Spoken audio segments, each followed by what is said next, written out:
Do we still believe in Julio Rodriguez and Bobby Witt Jr.? What should you do with Justin Steele? Join us for a gripping episode where we provide you with the best players to trade for and to trade away on this action-packed episode of Locked On Fantasy Baseball. You are Locked On Fantasy Baseball, your daily fantasy baseball podcast. Part of the Locked On Podcast Network, your team every day.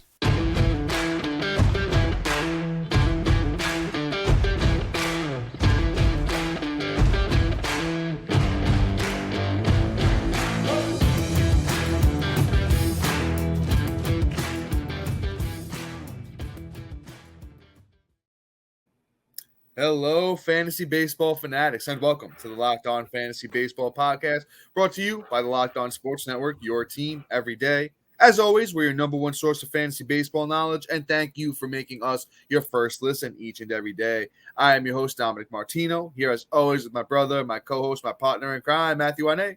Yo, it's good, guys. If you're listening on a platform like Apple or Spotify that allows 5-star ratings and reviews, we would truly appreciate it if you could do that for us. It helps a long way to grow the outreach of the podcast. And if you're watching on YouTube and you haven't already, you hit that little bell below. It will subscribe you to the channel. It will also give you a notification every time we drop a new episode. And once again, if you're watching on YouTube, please be sure to like and comment because we love to talk fantasy baseball with you. Today's episode is brought to you by the Gametime ticket purchasing app. Download the Gametime app, create an account, and use the code LOCKEDONMLB for $20 off your first purchase. Last-minute tickets, lowest price, always guaranteed. And Locked On Fantasy Baseball fans, we have a fully loaded episode for you today. As always, let us be your team secret weapon as we provide you with must-trade for and away players. So we got a lot of trade talks for you guys. I know we've been keeping you updated. We've made some good calls. Mostly good calls. I'd say we're about 80% good calls here on Locked On. So you want to stay tuned for the whole episode. But Matt, who do we got up first? I'm pretty sure it's one of your boys. That it is, man. That's Mr. Bobby Witt Jr. So here's the thing, guys. Bobby Witt Jr., if you're an owner, you're probably a little fatigued, but that's just because he's not doing what we thought he would do and take the step forward this year. But the thing is, though, if you look at his overall stats on the season and what he's done in the last month, I actually feel like Bobby Witt is on pace for a better season than what he had last year. So this is what he's doing on the season right now. 37 runs, 10 bombs, 28 ribs, 20 stolen bases already. 20. And he's batting about 239. That's one of the categories that I'm really disappointed is his batting average. But here's the thing, though. Over the last 2 weeks, he's batting about 273, and over the last month, 265. The counting stats are up. He's got 4 bombs in the last month. He's got about 13 ribs and 13 runs, 8 stolen bases to mix in with that. Like, Bobby's performing at such a high level right now that if he can start putting the bat to the ball a little bit more frequent and get that batting average up to about like 270, 275, where I think he's going to be, and the home runs will just come with it, and he could finish as like at this rate, he could probably finish as, probably 40 stolen bases already, because last year in 591 at bats, he had 30 stolen bases, and he's only at 264. So we're about a little less than halfway. So he might be able to scoop up and get to the 35, 40 range in stolen bases. And for home runs, he might be able to get to that 20 mark, 25 mark. And I'm really happy with that season as long as he can get that batting average to about a 275. And then maybe next year we're talking about him taking that step forward to do at least a 30-30 season. But right now, Bobby Witt, I think, is a great buy low because the owners are probably fatigued. And I think you could start talking him up and start saying, it's sophomore slump. I really just need a third baseman or shortstop. And let me take him off your hands for somebody we'll talk about later, or for somebody that's super overperforming that's kind of has still some clout in their name. And you can see if you can kind of rob Bobby Witt out from under him before he finally does catch his stride and start really breaking out. Matt, great take there on Bobby Witt. I do have something funny that Matt will probably find this a little bit more funny than a lot of you fans out there. But Bobby Witt and I actually share the same birthday coming up, this week. I didn't know that. So shout out to Bobby Witt. Makes me like him a little bit more. We were actually both born on the same day. So shout out to Bobby Witt, my fellow birthday mate. But as Matt mentioned, a lot of great points there on Bobby Witt. The steals are going to be up from last year. The home runs look to be kind of similar on par. As Matt mentioned, the batting average is up over the last 2 weeks and, last month. I think Bobby Witt's going to wind up being, maybe not his whole career, but at least for the foreseeable future, maybe next couple of seasons till something clicks a little bit more, maybe a 260, 270 hitter. But definitely buy low. You can buy low right now. People see that 239 batting average and only the 10 bombs, a little bit disappointed. I think you can get him for a steal. So go out there and trade for Bobby Witt Jr. And, his fellow rookie from last year. Let's talk about J-Rod, Julio Rodriguez, another guy. He's kind of been tuning it up over the past, 30 days, 2 weeks, similarly to Bobby Witt there. And, once again, as Matt mentioned with Bobby, fatigue. A lot of the owners are getting tired of, just hanging in there with, mediocre stats on the season. Julio's only hitting 245 with 12 bombs and, 12 stolen bases. And, he was a first number one pick in a lot of leagues. So, guys are getting tired of it. You might be able to go out there, do a 2-for-1 where you're getting the best player in Julio and, not giving up as much. But over the last 30 days, Julio turned in that corner, 15 runs, 5 homers, 17 RBI, 6 steals, 283 batting average. I don't think Julio lives up to the hype, on the season as, the number one pick, top 3 pick that he was. But I still think he finishes close to last year, 275, 280 batting average, 25 plus bombs. He's going to get to that 25 steals again. The counting stats should be fine. The RBIs might be up a little bit from last year. The runs might be up a little bit from last year. But I think, on the whole, guys like Julio and Bobby Witt, they're, premier talents, guys that you really can't sleep on. And if you can get them on the cheap right now, I think that's what you need to do because they did the similar thing last year. First 2 months really didn't do too much. Started to pick it up June, July, August, and then, took you to the promised land in September. So, with that being said, though, let's move on to our next guy, another young gun. No pun intended, but let's talk about Gunnar Henderson. Gunnar Henderson, man, everyone was really disappointed in him. Go on, brother. Do I get to talk at all about Julio? Oh, yeah, of course you do, bro. I mean, you just hopped in there. My fault, bro. Jesus, I'm revving and rolling today, brother. I'm sorry. Hop in there, man. What's your take on Julio Rodriguez? I'm sorry about that. It's all good. I'm just a forgotten child over here. No, that's my fault, brother. We were having a tough night over here. My brain's going a mile a minute, but hop in there, brother. I'm sorry about that. That's on me. It's all good. Just, try not to let it happen again. But, all right. Julio, I think, is a great buy. I'm selfish when it comes to my boy. I'm selfish. We know, and you were rolling right into the next one. Julio Rodriguez. Yeah. All right, let's get the point across real quick because I'm sure everybody wants to stab us. Julio Rodriguez, I think, is a great buy low. I'm not going to go reiterate everything Dom just said, other than the fact he's just a slow starter. So this is probably your last window of buying opportunity before he kind of starts smashing. So just go for it, and you'll get him on the cheap. All right, now I'm going to talk about Gunnar Henderson. Okay, take him, brother. My turn. All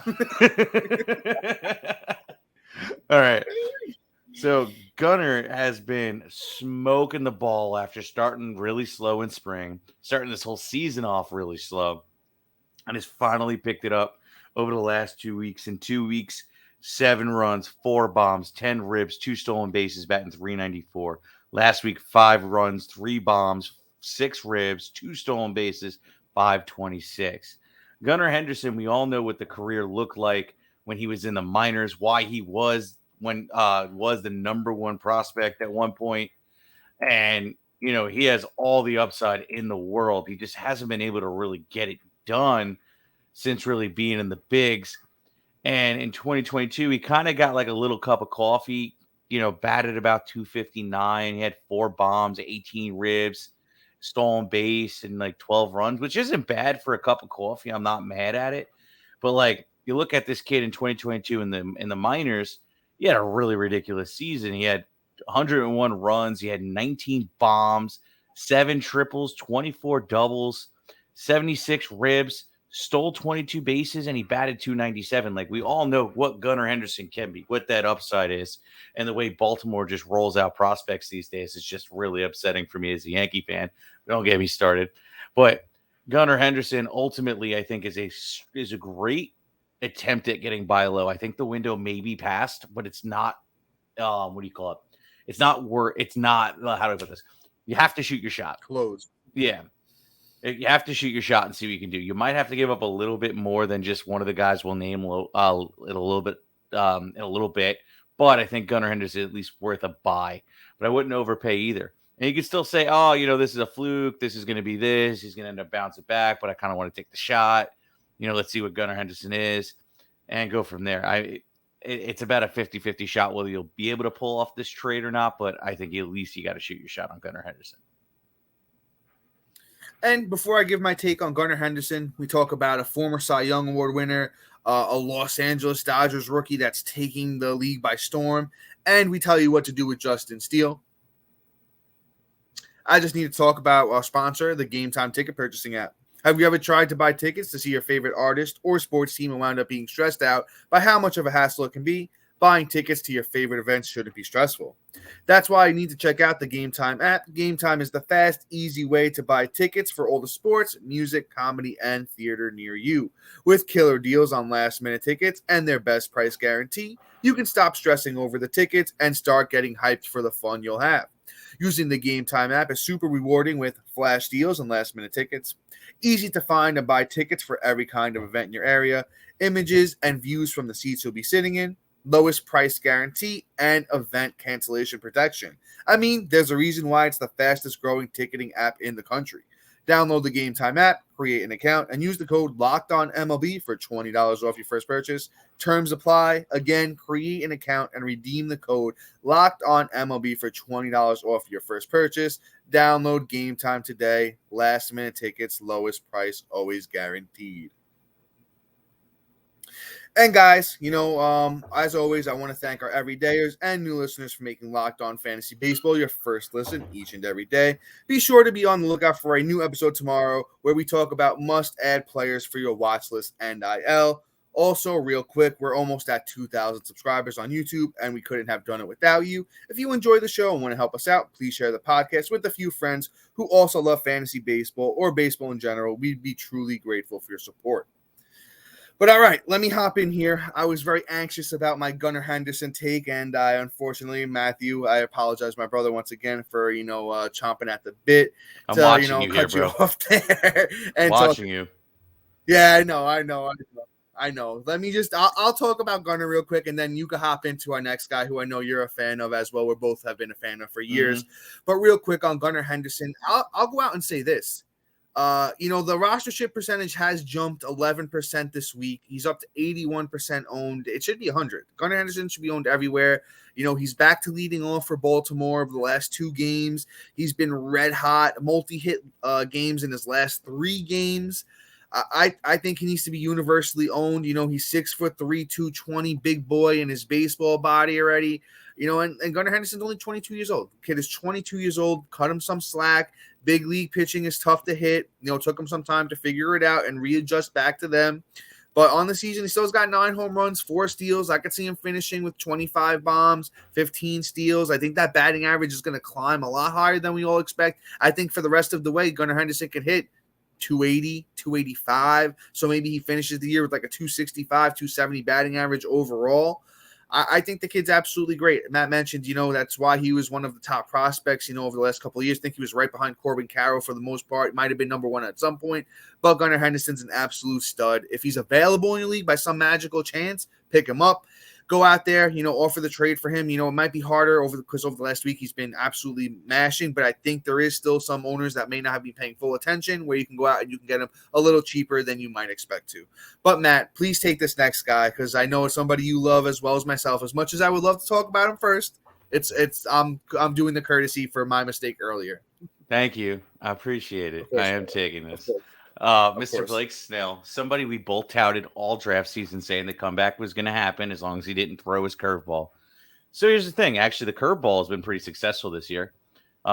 He's thrown it. It's the second most thrown pitch. He's been very four-seam fastball heavy this year. He's thrown that 702 times. And he's thrown the changeup 198 times, his curveball about 185 times, and his slider 172 times. Now, it's crazy, but I mean, he's actually getting a whiff rate on his changeup right now at a 44%, which is actually bananas. Which I like to see that he's been able to at least figure out his changeup and add that to his arsenal. And it seems like he's trusting it since it's his second most second pitch most thrown at and out of his pitch mix, which I really like. So maybe Blake Snell has turned a corner with that pitch and now has just added that to his great repertoire of slider and curveball, along with that phenomenal four-seam fastball. So right now, I really like what what Blake Snell has done. If you look at his last couple of stats too, like he went out against Colorado at Colorado, only gave up, a run. He had a 1.29 ERA through 7, 12 Ks and a .43 whip. Like that's phenomenal. Went out against the Cubs, had 8 Ks, gave up no runs. Miami, no runs, 7 Ks.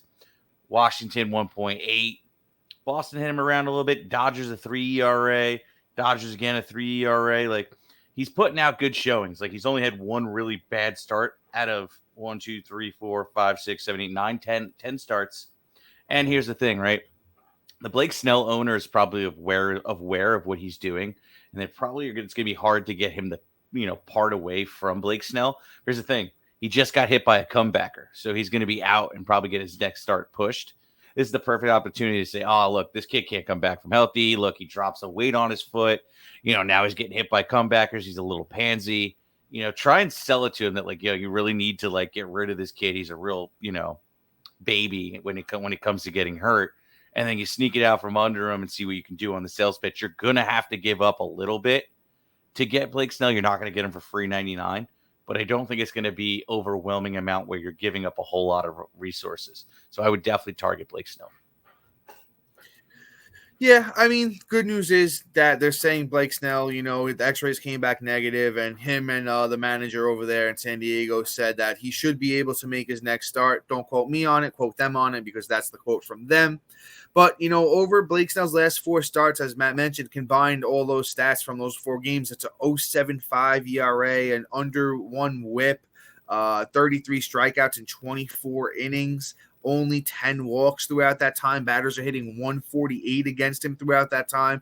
But if we even go back a little further than that and talk about Blake Snell's last 10 starts, 56 innings over his last 10 starts, 27 walks, 65 strikeouts, 3.05 ERA. It looks like a 1.05 whip. Batters are hitting 185 against him during that time. So Blake Snell's kind of, and throughout his last 10 starts, it's one bad start where he gave up 6 innings against Boston. 6 runs. 6 runs. Sorry about that. I said 6 innings. 6 runs against Boston. And then he gave up, his first 3 starts. It was 3 runs, 4 runs, and 3 runs. So Blake Snell's kind of, turned it up over his last 6 starts. I think there's still a buy low opportunity where his, ERA on the season's at a 3.78 and he has a 1.33 whip for the season. So there is, you can go talk to the Blake Snell owner and say, hey, his numbers still don't look great on the year. As Matt mentioned, oh, he's hurt. You can play that up a little bit. Maybe they didn't see the quote where, the x-rays and everything came back fine. But, with that being said, I think Blake Snell's a very, very, good buy low candidate. A lot of these guys we talk about, the window's usually, getting close, smaller and smaller where you could trade for them. We're trying to give you like the ripe, time to go out and get these guys. So you need to do it now. We have one more guy that you need to, trade for. Then we're going to get into the tradeaways here. Got a lot of good names coming up. As I mentioned, the young superstar pitcher for Los Angeles. We got Justin Steele. We got a couple of other big names. We got a, guy in the Pittsburgh Pirates, it's been pitching pretty well. But let's talk about this next guy here. Matt, you talked about Blake Snell, right? Let me make sure you got Blake Snell in, right? Yeah, you could have this guy. All right, so I'll do a little short rant. Matt can, dig a little deeper on this guy than I can because, it's one of his boys. Let's talk about Logan Gilbert. He's been struggling a little bit of late. The whip still looks clean. The whip on the season's a 103. I love to see that. That means the control's good. The strikeouts are still high at 81 through 74 innings. It's just the earned runs. He's got to, figure out, what he's doing. Over his last 3 starts, it's been 1 good one, 2 pretty bad ones. Against the Angels, he gave up 6 earned runs. San Diego looked good with only 1 earned run. In New York, I don't know how many runs that exactly was, but it was 11.25 ERA. So it looks like 4 or 5 runs against New York. And the Yankees lineup is not, that, scary anymore without Aaron Judge in the middle of it. And, DJ striking out a ton, Stanton not looking his sharp self. So the Yankees got to figure something else out, but that's another rant for another time. But we all know Logan Gilbert's talent. Over the last couple of years, kind of been a young breakout pitcher. I'm not sure exactly what's going on. Like, as I said, Matt might be able to dig a little bit deeper into this than I can. But, big 6'6" righty, 215. 3.20 ERA last year, 185 innings, 174 strikeouts with the 1.18 WHIP. So once again, I'm not really 100% sure here what the issue is, but over 13 starts this year, the ERA is a little bit inflated. Matt, my brother, what do you got for us on Logan Gilbert? So here's my thing. Logan Gilbert, actually, I'm really doing a deep dive on him as we're sitting here taking a look at it. Right, he's lost about 1 mile per hour on his fastball. He's lost 3 miles per hour on his sinker. Ooh. He's about 1 mile per hour lower on his changeup, but he's gained about 2 miles per hour on his slider, and his spin rate is down on almost all his pitches this year. So something is going on with his grip. That'll do it too. Yeah. So I'm throwing out a little bit more advanced stats tonight, but like when I'm starting to see what a pitcher's doing and why they're failing, I got to go past a little bit of FIP and his expected batting average and things like that. I got to see exactly what's causing it. So that's why I'm looking at his actual pitches, what kind of where his stats are in terms of these individual pitches. So it looks like something's just off, where he is not getting the exact results, whether he maybe is changed something in the offseason or is working on something, maybe save his elbow or something of the sort. It's wild. But let's hope that there's a correction. Maybe we're just, seeing a little bit of a growing phase for him, and the pitching coach has gotten his head. We shall see. I think Logan Gilbert is primed for a bounce back, so you should go out there and get him. But let's move on here. And I'm going to tell you about a couple pitchers that are coming up that you really want to, trade while the value's hot, and really go after trading them before their value starts hitting the floor like a weight dropping on Blake Snell's foot. All right, and we're back. All right, Dom, take it away. Yeah, so let's talk about Bobby Miller. I mean, and I just want to preface this as we go into the guys to trade away. I say this every episode, every time we talk about these guys. The thing is not that we don't like them, not that we don't think they're good, but it's to maximize value. It's to say, hey, these guys are killing it right now. Go out there and trade them for, as much as you can, and, they're going to kind of return to the mean. Even if Bobby Miller, winds up being a fantastic pickup, which I think he could be, he's not going to maintain a 0.78 ERA. He's not going to maintain a 0.83 WHIP. He might be able to, retain the, the winnings because he's on a great team, and he may be able to retain the K per 9. But you know what? If you can go out there right now and trade, a Bobby Witt for, I could see somebody straight up giving you Logan Gilbert for Bobby Miller right now. And if you can make that trade, absolutely do it. Absolutely do it. The Logan Gilbert owners are probably a little bit frustrated over his last couple of starts. Hey, maybe you got to throw in like a closer or something like that, something small. But go out there and take advantage of that right now. Like I said, Bobby Miller's a good pitcher, good young 24-year-old. But, he was kind of getting spanked around in the minors in 2022. Over 23 starts, he had a 4.25 ERA. He did have well over a K per 9 at 112 innings for Bobby Miller, 145 strikeouts last year in the minors. The whip is good. He's got pretty solid control. So I still think you can go out there, and if you can get yourself a top 30, 35 pitcher for Bobby Miller and a little something else, I think that's worth making the move. Yeah, absolutely. Bobby Miller has a lot of value in terms of, one, he's young, so he's enticing and sexy. And two, Bobby Miller, prior to this year was a high-end pitching prospect, and we did break it down that we do say sometimes it takes a little bit longer for them to figure it out, but it seems like Bobby Miller just said, I'm pissed I'm not called up. They called him up, and he's like, I'm sticking around. That at least seems what Bobby Miller is doing. He's not giving up that rotation spot. So I won't blame you if you feel a little hesitant to dump him, but going out there, getting a Logan Gilbert or a Blake Snell, somebody that's done it a bunch of times, I'd much rather have them over Bobby Miller just based off that fact, because one, you got to look at it too. Bobby Miller's going to have innings restrictions, so he may not be there in crucial times that you need him. Yes. Bobby Miller, may get some fatigue because he's probably going to hit a career high on innings pitched, which means he's eventually going to break down and not be as excellent as he is. These are things you got to look at when you have a pitcher that's getting called up for the first time. A lot of these obstacles that they can face where you might want to say, okay, maybe I could sell high and get somebody that's going to be able to get you and make it all the way through to the playoffs and we get that championship, where I don't see Bobby Miller being up by the time we're going for the playoffs. They may be sending him down and saving him for the playoffs. So I would 100% trade away Bobby Miller. But all right, enough on him. Let's talk about Mr. Mitch Keller. Mitch Keller is another one, overperforming. And it's funny, he's actually one of my guilty pleasures as well, because Dom and I were all over him 2 years ago and watching his stuff. Yeah. He is electric. He is a good pitcher, but he's on the Pittsburgh Pirates, and we all know what that's like. So it's just, but he's performing well above where he should be. But he does get lit up every once in a while. Oakland lit him up for 8.44. San Francisco lit him up for 6. Seattle lit him up for 9. And these are his ERAs, right? Then all that before was all gold, right? So what I'm seeing is a trend where, hey, he might be breaking down and the excellence might return him to the norm.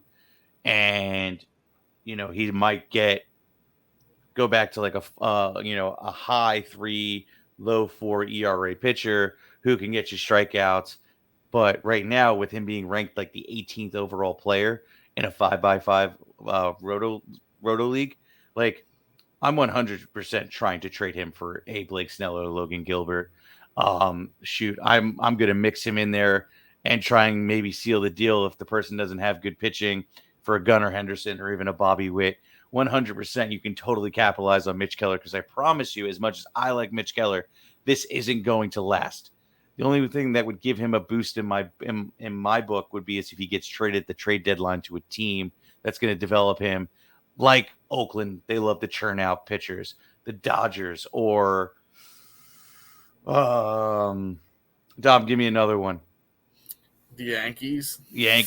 Even though I don't really want him pitching in that park, but maybe the Mets or Miami. Like, well, he's not going to go to Miami. They have too. Even if Baltimore, I could see Baltimore wanting to add, another, or even Tampa. I hate to name the teams in our division, but teams that could use one more decent pitcher in their rotation, especially Tampa with losing Springs and Rasmussen. They could use one more guy like that.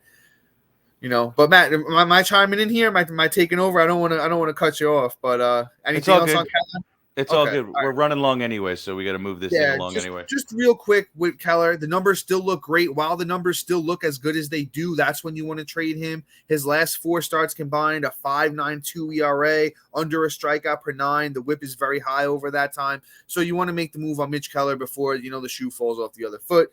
But let's move on. We kind of been teasing him a little bit here. It's Justin Steele. Justin Steele, he's working his way back from that injury. They're saying it's not too severe. I think it was a hamstring, Matt. You want to correct me if I'm wrong. I think it was a hamstring on Steele. on Justin Steele. Numbers still look fantastic on the season. I still think you can get a lot for Justin Steele right now. It's a forearm, and he's targeting middle of June. Forearm. So, yeah, okay, yeah, so he should be back sooner than later. Like I said, his numbers still look great on the season. First deal at 68 innings, 58 strikeouts, 6 wins, 2.65 ERA, 1.06 whip, and 8 of his starts have been quality starts. So he's been really getting it done. But I don't think Steele continues this dominance, so you can still trade him while those numbers look great. Matt and I told you to trade him when the ERA was sub 1. It's already up over, 2.5. He's not a K per 9 guy. Who knows if the Cubs are going to keep it up in this miraculous season here? But I think you trade Justin Steele for, honestly, we told you, Gilbert and Snell are great targets right now. Go out with one of those two. Start the trade off with Justin Steele and work from there. Yeah, pretty much take advantage of your league and people not understanding who Justin Steele is and what he is as a pitcher, and he is not this good. So, try and dump him off on somebody that maybe is new to fantasy baseball, or somebody that just genuinely just doesn't pay attention as much as you do, and get off the trade while it's hot. But all right, let's move on here. We're going to go a little bit faster because we're running late today. We're going to talk about Mr. Josh Naylor. Now, a couple of weeks ago, I talked about him, and, I talked about on the waiver wire show, you need to pick him up because, what, he goes through a month or two throughout the season where he just has a lights out month, and then he 100% dies, right? And this is that month. He's going off. Josh Naylor is having a month here. The last 2 weeks, let alone 11 runs, a bomb, 16 ribs, stolen base batting 447. One, that's not sustainable. And two, this is what he does. The last month, 15 runs, 4 bombs, 28 ribs. a stolen base batting 405. Like, yo, Naylor, you're killing it. Congratulations, bro. We all know this ain't going to last. And let me read you off what he did last year, right? April, he batted 311. He had 5 runs. He had 2 doubles, 2 bombs, 7 ribs. Like that's a nice stat line for the 46 at bats. Then he comes back in July, goes off again. You know, he has 10 runs. He had 5 bombs. He had 12 ribs. He was batting 333. Like that's his kind of pattern where he'll go off for like a month and get you some impressive stats or get you like a nice little boost. You need to run and go get Josh Naylor. This is the perfect time to dump him because everybody still gets teased by him. He is literally the Adrian Gonzalez incarnate where like he has one big month and then, you know, it's over and done with and he's back to mediocrity. So Josh Naylor, I think 100% you could sell high as hell right now with these stats and get yourself somebody real nice. Yeah, Matt, great take on Josh Naylor. I agree with everything you said. I'm not really going to comment too much, except the guy does have some power in that bat, but the batting average is going to fall from grace. And I don't see him continuing at this level for the rest of the season. But let's move on to our last guy, it's Luis Arraez. And if you've been playing fantasy, you know the story of Luis Arraez. He's gonna hit, well over 300, but that's all he does. He really does not bring anything else to the table besides that batting average. He could chip in some runs. The RBIs aren't going to be there because he's hitting leadoff for Miami. Miami's bottom of the lineup is not very good. Not really anybody to drive in for him. So really a 2 out of 5, the 5 major categories guy. Just don't, no speed to speak of, no power to speak of, 8 home runs last year and 547 at bats. So I think the thing is, while the guy's hitting 397, which will come down, he's not going to hit, he's not Tony Gwynn. He's not going to hit, 350, 360, even though he can. I don't see it happening at 316 last year. So I think you go out there, you capitalize while the batting average is super high, and you trade Luis Arraez. He has first and second eligibility on Yahoo. Just trade him, throw him in. I would trade him straight up for Gunnar Henderson. And if you could work him in a trade for Bobby Witt and Julio Rodriguez, maybe with like a starting pitcher or something like that to get the deal done, you should definitely do it while you can. Yeah. And most of these guys we just talked about are waiver wire guys. So if you've been listening to us, you probably have at least 2 of these guys on your team that we talked about that you need to trade away. Because we're not going to say one of these guys, maybe Steele, you might be able to go and walk away with a Logan Gilbert. But, other than that, you're going to have to package these guys. So if you have multitude of these guys, you can go out there and shoot an offer. And Arraez is a nice little finishing touch. Because right now, this is a selling point. I always talk about, sell me the pen, right? Sell me this pen moment. How am I going to get this trade done? You got to make a sales pitch. And Luis Arraez right now, this is your sales pitch, has 30 RBIs on the season. Last year for the total season at 547 at bats, he had 49. So if he does, this is the thing. Right now he's on trajectory to have 60 to 70 RBIs, which is great. Now he could have the same amount of runs with 88 and, 77, 75 ribs. That gives him a bonus with that batting 350, you could say. He's killing it this year, batting almost 400. Try and put a spin on it to get the deal done and maybe make him the last piece that gets the job done in a trade for one of these guys up top. But Dom, I think you can take it away, sir. Hey guys, so that's all for us today. Please be sure to like, subscribe, comment, rate, and review. Check out our website if you already haven't. Also, thank you to our everydayers and new listeners for making Locked On Fantasy Baseball your first listen each and every day. Be sure to lock on for a new episode tomorrow where we provide you with the best must-add players for your IL and watch list. But until then, folks, see you. Peace.